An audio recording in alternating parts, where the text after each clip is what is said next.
ಎಲ್ಲರೂ ನಮಸ್ಕಾರ. ನಾನು ಇಂಟರ್ನ್ಶಿಪ್ ಡೈರಿ ಬಗ್ಗೆ ಹೇಳ್ತೀನಿ. That is on 15th May 2024. ನಾನಿವತ್ತು ಅಪಿಲೇಟ್ ಟ್ರಿಬ್ಯುನಲ್ PMLA ಕೋರ್ಟಿಗೆ ಹೋಗಿದ್ದೆ. That is prevention of money laundering act 2002 under section 25 central government appellate tribunal establish ಮಾಡಿದ್ದಾರೆ.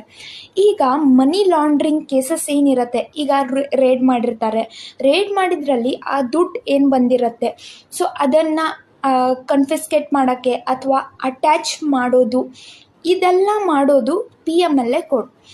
ಈಗ ಅವನು ಅಫೆನ್ಸ್, ಇದು PMLA ಆ್ಯಕ್ಟ್ ಆ್ಯಂಡ್ CRPC ಒಳಗಿನ ಅಫೆನ್ಸ್ ಏನೇನು ಆಗಿರುತ್ತೆ ಅದ್ರೊಳಗೆ ಚಾರ್ಜ್ ಆಗಿದ್ದರೆ ಅವರಿಗೆ ಈ ಕೋರ್ಟ್ ಒಳಗೆ ಟ್ರೈ ಮಾಡ್ತಾರೆ.